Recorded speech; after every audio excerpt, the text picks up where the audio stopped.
people have a date in mind when they think of a day that changed their lives. Well, usually it's a wedding anniversary or the birth of a child. For Josh and Allie Taylor, that date is October 17th, 2011. Everything is measured as something that happened before that day or after. That's because on October 17th, their lives stopped and their worst nightmare began. In October of 2011, Allie Taylor was diagnosed with breast cancer at the age of 24. She underwent years of treatments and surgeries, and everything she and her husband Josh dreamed of came to a screeching halt. The chemo left Allie unable to have children, so they decided to adopt. 9 months later, Allie got pregnant. You can see, it says I'm pregnant, and I've never seen this before, and I don't know if it's real. 11 days after their baby was born, they adopted another little girl. Josh and Allie's story was featured in TLC's Rattled, and they continue to share their remarkable journey in their book, Allie's Fight. Allie and Josh Taylor are here with us now, and we welcome you to the 700 Club. It's great to see you both. Thank you. You guys don't do anything normally. No. I mean, I'm reading your book into the wee hours, and I am exhausted just walking through it. Talk a little bit about that day that I mentioned, October 17th, 2011. Was the day that changed your life plan. Yeah. What happened? So that was the day I was diagnosed with breast cancer. I'm a big planner. I had my entire life planned out from the time I was married and when I wanted to have kids. And on that day, that was all thrown out the window. We had been told that it wasn't cancer, and so we thought, okay, now we can get on with our lives. We were starting to try to have a baby, and that day our life truly stopped. What was your life plan, Josh, before this? Well, Allie had a really long life plan. Mine was a little more immediate. But we were building a brand new house. I'm a contractor, and so we were building our first house for us. And we were actually in a bedroom. We had talked about how we were going to tell our parents we were pregnant by painting on the wall. And so, I mean, we're there prepping for the painters to come, and that's when Allie got a call from the doctor that we weren't pregnant, that Allie had breast cancer. And so our life plan changed real fast. And not just had breast cancer, a very aggressive form of breast cancer. And I mean, from that point on, it seemed like it was just one bad piece of news after another. Yes. Without your faith, I'm not sure how you would have survived that. Yeah, I don't know how people do. I don't know how people do, because you're right, it was one bad piece. I was diagnosed with stage 3 breast cancer, the most aggressive type that you could have. We learned we wouldn't have time to preserve our fertility. We learned that it had spread, and so it was kind of one bad piece after another. And I remember looking at Josh saying, how do people do this without Jesus? Yeah. I don't know. Josh, you say that the cancer changed you as well. In what way? In too many ways. We don't have that much time, but mainly just I grew up believing I could change it. That what we tell people is that was the first time I ever ran into anything that money, time, or talent would not change. And you know, no amount of money I could make could heal her, no time I could give her, no talent. There was nothing I could do. And for a guy, even at 26, 27 at that point, that was a rough moment to come to realize she didn't need anything but me to beg God to reach down and heal her. And that's what you did day after day after day. I mean, I was struck by the fact that this was so not what you had in the game plan. I mean, you guys were really newlyweds at this point, incredibly young. You know, the chemotherapy came first. You had a double mastectomy, chemotherapy, radiation, and then the struggle with infertility. I mean, how did you hang on to hope in that, Allie? Yeah, I think I had to just believe.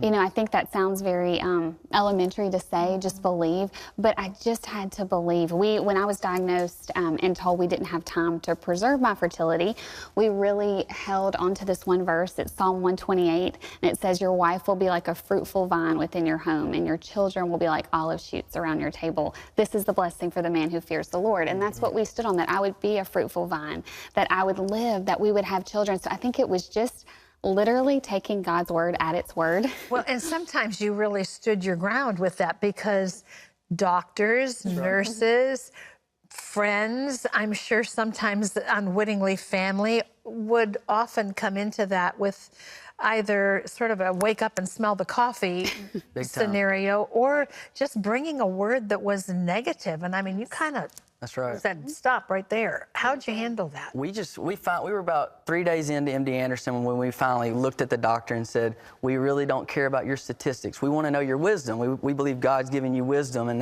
we're going to act on that. But as far as your statistics, we're not dependent on them anyway.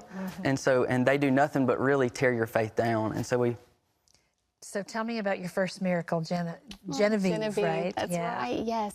She was born, we adopted her in March of 2015, and it was the first time that cancer kind of made sense.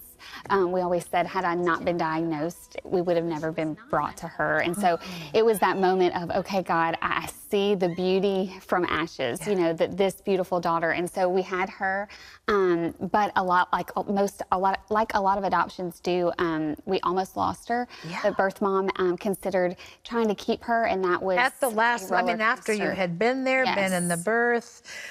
Yeah, I mean.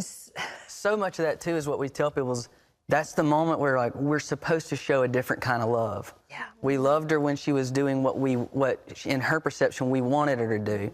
Well, it's what you do in that moment when she's not doing when she knows that she's breaking your heart. Well, you still love her, and the truth, that's what we did. We just stayed there with her, no matter what her decision was. And obviously, in the end, God did step in, and we became the parents of Genevieve. But So Genevieve came home with you, and then around Thanksgiving, you started feeling ill. Yes. Not long after Genevieve. And what happened? Well, I thought I was having an infection in my arm. I was having an infection. A lot of times I have flu-like symptoms with that. It's a side effect of some of my breast cancer treatment. So I chalked it up to that. I had one little paper pregnancy test that I took, felt silly. Over the years, you know, I bought in bulk on Amazon. And so, but I had one left. I thought, this is silly for even taking it. Doctors told us that this was impossible, and came back and saw 2 lines and thought, what in the world? And I was pregnant, and not only was I pregnant, but I went and saw the doctor. She said it wasn't even a high-risk pregnancy. It was as if I had just gotten pregnant miraculously. And along came Vera. That's right. That's our Vera. Yes. Yes. And even before you delivered Vera, you got a strange call from Genevieve's mother. Well, the grandmother called you, and the lawyer called you, and you must have wondered, what in the world are they calling now for? So what happened? Yes. they call and say, we know Allie's pregnant, but I'm pregnant. Would you guys consider adopting?